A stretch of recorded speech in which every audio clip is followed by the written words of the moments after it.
Hello friends, स्वागत है आपका यूट्यूब चैनल ज्ञान B71 में। आज का हमारा टॉपिक रहेगा लाइट। इसमें जो मेनली रहेगा वो रहेगा refractive index.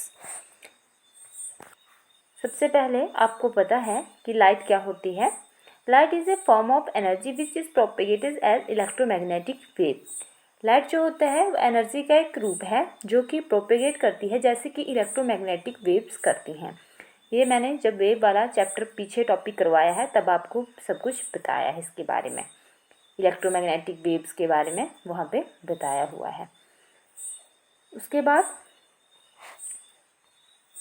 Light is transverse wave. Question आ सकता है कि कैसी वेव है, तो ये आपने पीछे मैंने बताया है कि ट्रांसवर्स वेव क्या होती हैं, तो इतना याद रखना है आपने कि लाइट जो है वो एक ट्रांसवर्स वेव है।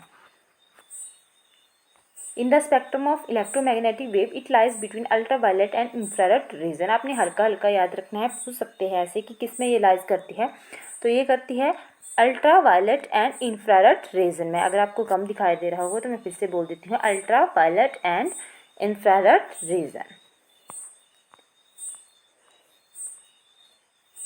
नेक्स्ट है कि जो लाइट है, मैंने छोटे छोटे पॉइंट्स में तभी लिख दिया है कि आप जो है आसानी से इसको याद कर सको। नेक्स्ट है जो लिखा है कि light do not require any medium to propagate. इसको कोई मीडियम नहीं चाहिए होता है प्रोपेगेट करने के लिए लाइट को,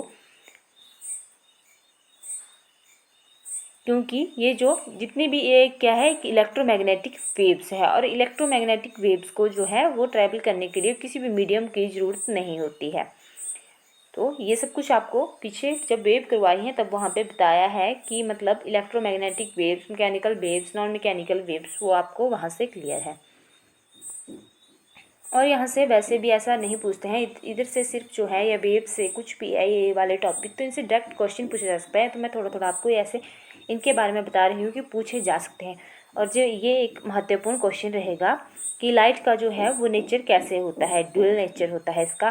तो क्यों होता है? क्योंकि light behave as wave as and particle. Question ये ज़रूर क्वेश्चन बनता है कि किसकी तरह बिहेव करती है, क्यों इसका ड्यूअल नेचर होता है।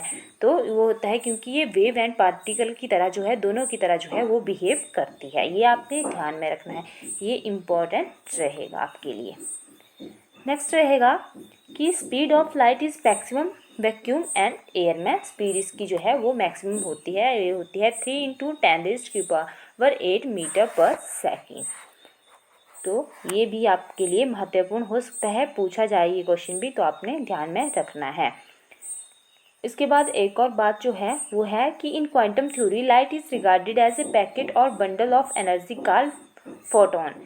कि क्वांटम थ्योरी में जो है light is regarded as a packet और बंडल के रूप में होती है एनर्जी का, जिसे कि फोटोन बोला जाता है।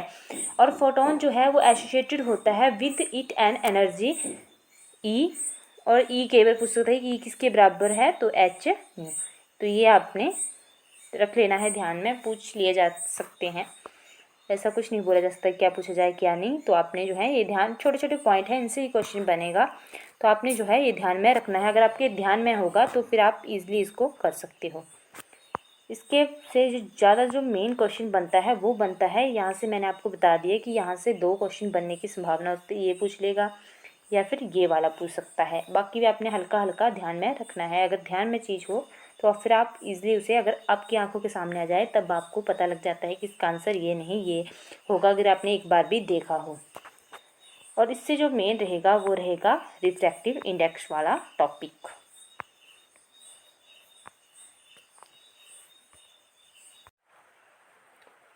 अब जो है वो रहेगा हमारे पास topic refractive index.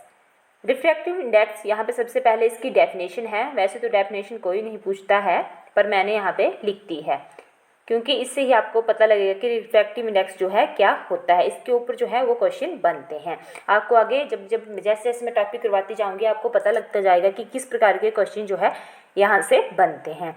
Refractive index of a medium is defined as the ratio of speed of light in vacuum to the speed of light in the medium। ये जो रेशो होती है, ये रिफ्रैक्टिव इंडेक्स ये होती है speed of light in vacuum upon speed of light in the medium. ये दोनों की जो है वो इनकी रेशो होती है। तो यहाँ पे मैंने लिखा हुआ है कि रिफ्रैक्टिव इंडेक्स क्या होता है। आप देख सकते हैं रेशियो में है ये, speed of light in vacuum, speed of light in the medium, ये mu refractive index, c speed of light in vacuum, और जो है ये है speed of light in the medium. तो ये इनको रिप्रेजेंट करते हैं, म्यू सी अपॉन वी जो है म्यू रिफ्रैक्टिव इंडेक्स को जो है वो रिप्रेजेंट करता है। हो सकता है अगर किसी पेपर में ऐसे ही पूछ लिया जाए, म्यू पूछ लिया जाए सीधा, तो आपको पता होना चाहिए कि ये होता है रिफ्रैक्टिव इंडेक्स, और बाकी आपको पता है सी और वी की value. Next, speed of light is different in different medium. Speed, जो लाइट की जो स्पीड होती है वो डिफरेंट मीडियम में अलग अलग होती है।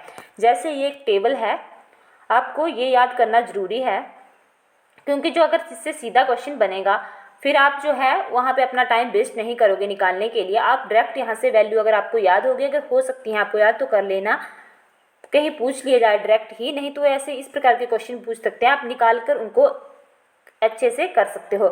कई बार जो है वो निकाल कर आ जाएंगी, या कई बार जो है वो डायरेक्ट ही आपको वैल्यू पता हो तो आप डायरेक्ट बिना टाइम वेस्ट करे वहाँ पे उसको कर सकते हो।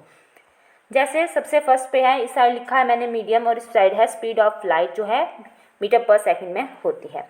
सबसे पहले वैक्यूम में स्पीड ऑफ लाइट होती है 3 × 10⁸ यहाँ पे हमने ऊपर लिखा है, एक मिनट मैं आपको बता दूं कि speed of light in vacuum, जब भी हम रिफ्रैक्टिव इंडेक्स निकालेंगे किसी का भी मीडियम का, तो speed of light in vacuum तो हमें लिखना ही पड़ेगा। तो ये तो सबसे ज़रूरी टर्म है, अगर हम इसे याद कर सकते हैं, करनी ही पड़ेगी, कर सकते नहीं हैं पर करनी पड़ेगी आपको, तभी आप जो है कहीं पे नहीं लिखी होती है तब खुद ही आपको भरनी पड़ेगी, तो आपको याद होनी चाहिए कि स्पीड ऑफ लाइट वैक्यूम में क्या होती है, 3 × 10⁸।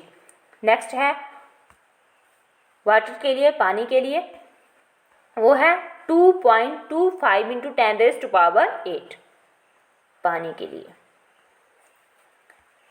उसके बाद है रॉक साल्ट, इसके लिए इसकी वैल्यू होती है 1.96 × 10⁸। नेक्स्ट है नाइलॉन, इसके लिए जो वैल्यू होती है वो है 1.96, अगर नहीं थोड़ा सा यहाँ पे दिख नहीं रहा है तो आप ऐसे लिख लें 1.96 × 10⁸। ठीक है, तो ये है नाइलॉन के लिए 1.96 × 10⁸। और नेक्स्ट क्या है, ये है टर्पेंटाइन ऑयल, तो ये होती है 2.04 × 10⁸। तो आपने देख ली vacuum, water, rock salt, glass, nylon, और जो है ये लास्ट है टर्पेंटाइन ऑयल। नेक्स्ट जो है, अब जो है आप देखिए यहाँ से आपको पता लगेगा कि किस प्रकार के क्वेश्चन जो है वो पूछे जाते हैं टैट के एग्ज़ाम में। ये आया था जून 2020 के एग्ज़ाम में, तो आपने जो है रिफ्रैक्टिव इंडेक्स को एक महत्वपूर्ण टॉपिक समझना है, क्योंकि आज से पहले इससे 2 या 3 क्वेश्चन जो है आ चुके हैं। जो टॉपिक से बार बार क्वेश्चन बनते हैं वो आपको जरूर तैयार करने होते हैं, क्योंकि उन्हीं से ज़्यादा बार जो है सेम क्वेश्चन नहीं आए, तो कई बार तो रिपीट हो जाते हैं, वो आपके लिए फिर बेनिफिशियल ही रहता है। पर अगर रिपीट ना हो तो उस तरह के क्वेश्चन पूछ लिए जाते हैं। आपने देखना ये 2 क्वेश्चन है यहाँ पे मैंने ऐड किए हुए, और दोनों ही घुमा फिरा के डाले हुए हैं, क्वेश्चन एक ही है। क्या पूछा है इन्होंने, सबसे फर्स्ट पे आप देखो, question number 1, speed of light in medium is 1.5 × 10⁸ metre per second, it is refractive index will be. तो हमने जो है speed of light in a medium हमारे पास दी गई है, और इसका हमने जो है वो रिफ्रैक्टिव इंडेक्स निकालना है। ठीक है, तो अगर जो हमने ऐसे निकालना हो तो आप देख सकते हो कैसे निकालना है। ये हमारे पास जो है आपको पता है क्या फार्मूला होता है, speed of light in vacuum upon speed of light in the medium. तो इन्होंने मीडियम में जो है यहाँ पे वैल्यू दी गई है, speed of light in a medium कितनी दी गई है, 1.5 × 10⁻⁻ मीटर पर सेकेंड, ये इन्होंने दी हुई है, इधर ये दी है इन्होंने, एक हमारे पास दी गई है, और ऊपर हम क्या लिखते हैं, speed of light in vacuum. तो मैंने तभी बोला था कि वो आपको याद करनी पड़ेगी, वो है 3 × 10⁸ सीधी है, आपको ज़्यादा नहीं है याद करने के लिए, उसमें कुछ भी नहीं, 3 × 10⁸। तो ये आपने लिखा है रिफ्रैक्टिव इंडेक्स का फार्मूला क्या होता है। उसके बाद RI मतलब रिफ्रैक्टिव इंडेक्स, तो क्या होता है, ए मैंने लिखी है वैक्यूम की, वैक्यूम को आपको याद रखनी पड़ेगी 3 × 10⁸ और मीडियम में हमारे पास दी गई है 1.5 × 10⁸ ठीक है। उसके बाद जब हम आपको पता है इनको सॉल्व करेंगे तो 10⁻10⁻, ऊपर नीचे दोनों आपस में कट जाएंगे। अब हमारे पास कितना रहता है 3/1.5 हमारे पास बच जाता है, ठीक है। अभी हमारे पास बच गया। अब आपको पता है ये दशमलव में है, तो आप सभी नॉन मेडिकल के स्टूडेंट हैं तो आपको पता होगा ये तो कैसे कि अगर दशमलव को उठाएं तो ऊपर जो है ये 10 आ जाएगा।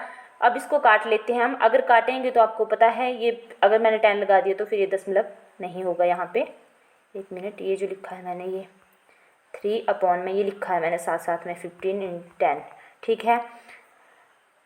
अब आपको पता है कि कैसे इनको काटते हैं, तो ये जो हमने काट लेने हैं, आप कैसे भी काट लो इनको, जैसे 5 दूनी 10, 5 तियाँ 15, 3 से 3 कट गए और 2 बच गए हमारे पास। तो ये आगे देखो ये काटे हुए हैं मैंने, तो मैंने अलग से बता दिया, वैसे मैंने ये काटे हुए हैं।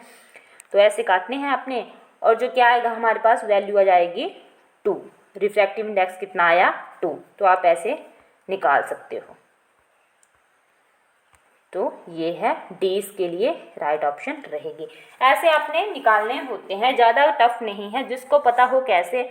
ये आधे सेकंड की तो मैं आपको बता के कर रही थी, जिसको डायरेक्ट आता होगा वो आधा सेकंड का काम है ये, ठीक है। आपने डायरेक्ट में आप कर लोगे इसको। यहाँ पे मीडियम में हमारे पास दिया हुआ था तो हमने डायरेक्ट पुट करना था और आपको पता लग जाना था। ये वैल्यूज़ हैं अपने, अगर हो सके तो सभी को याद कर लेना है। नेक्स्ट चलते हैं, नेक्स्ट की तरफ। ये सेकंड क्वेश्चन था, ये मेरे को पक्का तो ध्यान नहीं है, पर ये आया था जून 2019 वाले टैट के एग्ज़ाम में। हाँ, जून 2019 वाला जो टैट हुआ है उसके एग्ज़ाम में आया था, आपने देख लेना है वहाँ पे अगर देखना हो किसी ने। हमने जो है यहाँ पे जितने भी आज से पहले टैट के एग्ज़ाम हुए उनमें से जो 2017 से लेकर 2021 तक जितने भी टैट के एग्ज़ाम हुए हैं आज तक, उन सभी का फिजिक्स पार्ट एक साथ एक ही वीडियो में डाल दिया है, तो आपने वहाँ पे देख लेना है। ये जून 2019 वाले टैट में होगा, अगर वहाँ नहीं होगा तो किसी और टैट में होगा, पर क्वेश्चन ये टैट का ही है। Refractive index of a glass is 1.5 the speed of light in glasses. फिर से आप देख सकते हो वही क्वेश्चन है, घुमा फिरा के डाला हुआ है कि refractive index of a glass का इधर हमारे पास दिया हुआ है। The speed of light in glass में हमने निकालनी है, ठीक है। तो फार्मूला आपको पता है, फिर से वही बात, R I refractive index, R से रिफ्रैक्टिव, आई से इंडेक्स, ये फार्मूला लिख लिया, ये फार्मूला है इसका। तो आगे मैंने लिखा है, यहाँ पे दिया हुआ है तब मैंने लिखा है रिफ्रैक्टिव इंडेक्स ऑफ ग्लास इन्होंने दिया हुआ है, वो कितना है 1.5। तो यहाँ पे ये है रिफ्रैक्टिव इंडेक्स का फार्मूला आपको पता है। तो यहाँ से एक मिनट, तो रिफ्रैक्टिव इंडेक्स का फार्मूला जो है वो आपको पता है, तो ये लिखा है मैंने। तो हम जो है 1.5 जो है रिफ्रैक्टिव इंडेक्स की जगह, क्योंकि हमसे किसका पूछा गया है ग्लास का, तो ग्लास का हम निकाल रहे हैं, तो 1.5 जो है इस साइड को भर दिया, ये है रिफ्रैक्टिव इंडेक्स।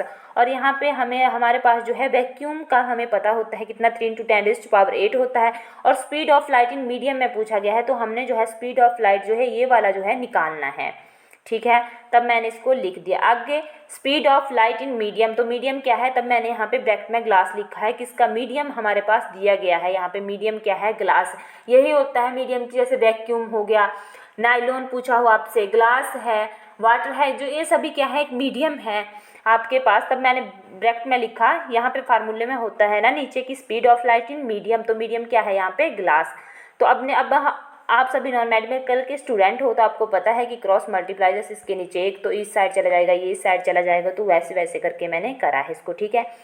तो अब आप देखते हो स्पीड ऑफ लाइट ये साइड चला गया और नीचे आ गया, तो 3 × 10 इसके नीचे आ गया ये। अब आप काट लो इसको, 3 × 10⁸, वही फिर से 3 × 10⁸ अपॉन में दशमलव हटाया 10 आ गया ऊपर, फिर 5 दूनी 10, 5 तियाँ 15, 3 से 3 कट हो गया, तो कितना बचा 2 × 10⁸। तो speed of light in glass क्या आया हमारे पास 2 × 10⁸। अगर हमने खुद निकाल के किया, ये speed of light in glass में ये हमने निकाल के किया, क्योंकि इन्होंने रिफ्रैक्टिव इंडेक्स यहाँ पे दिया हुआ था। पहले हमने speed of light in glass में निकालना था। आपको पता है फार्मूला हमें एक ही याद करना होता है, फिर जो हमसे पूछा गया हो उसको हम खुद आगे पीछे करके उस फार्मूले को एडजस्ट कर लेते हैं। जैसे कि यहाँ पे हमें सीधा नहीं भरना था, ये रिफ्रैक्टिव इंडेक्स दे दिया गया था। वैसे हमसे रिफ्रैक्टिव पिछले वाले क्वेश्चन में रिफ्रैक्टिव इंडेक्स जो है वो निकालने के लिए पूछा गया था, तब तो हमने दोनों में वैल्यू पुट करी जैसे वैक्यूम और मीडियम वाले में। पर यहाँ पे इस केस में ऐसा नहीं था, यहाँ पे पहले रिफ्रैक्टिव इंडेक्स दे दिया था और speed of light in medium यानी कि ग्लास में पूछा हुआ था। तो हमने जो है इस फार्मूले को अरेंज कर लिया, वो आप सभी को आता होगा कि कैसे इन फार्मूलों को अरेंज करते हो। जैसे आपको पता है, जैसे कुछ भी लिख दिया मैंने यहाँ पे आर टी वी, कोई भी ऐसे लिख रही हूँ मैं, नॉर्मली कोई फार्मूला नहीं है, ऐसे लिख रही हूँ। तो आपको अगर आर की वैल्यू, तब आप सीधा आर की वैल्यू निकालने के लिए पूछी हो, तब आप अगर वी की पूछ लिया हो तो वी साइड ले जाओ, आर इस साइड नीचे आ जाएगा, तब क्या बन जाता है, तब बन जाएगा ये V equal to T upon R. ये तो सिर्फ समझाने के लिए था आपको, ये कोई ऐसे फार्मूला नहीं है। तो आप सभी समझते हो ये बातें। तो जो है क्या करना है आपने, ये तो था अगर किसी को याद ना हो ये वैल्यू तब हमें इतना बड़ा ये निकालना पड़ा, या क्योंकि यहाँ पे अब speed of light in glass पूछा गया था। अगर रिफ्रैक्टिव इंडेक्स पूछा होता फिर तो ये निकालना ही पड़ता है। पर अगर सीधा स्पीड ऑफ लाइट, अगर आपको ये वाला जो टेबल है ये याद होता तो आप सीधा यहाँ से लिख सकते थे कि 2 × 10⁸ वैल्यू होती है ग्लास के लिए। जैसे भी आप कर लो, निकालने लगोगे पेपर में थोड़ा सा टाइम लगेगा, ज़्यादा टाइम इसको भी नहीं लगता है करने के लिए। अगर आपको सीधी वैल्यू आती है तब तो बहुत अच्छा है, तब तो आप एकदम से बिना टाइम वेस्ट करे फटाफट कर सकते हो। अगर ऐसे करोगे तो फिर थोड़ा सा हल्का सा टाइम लगेगा आपको, 1-आधा मिनट, इससे ज़्यादा तो नहीं लगेगा ना इन क्वेश्चन में। सो फ्रेंड्स, अगर आपको हमारी वीडियो अच्छी लगे तो वीडियो को लाइक करें, शेयर करें और चैनल को सब्सक्राइब करना ना भूलें, ताकि अगर हम टेट की और वीडियोस डालें तो आपको जो है वो साथ साथ में इसकी नोटिफिकेशन मिल जाए। धन्यवाद।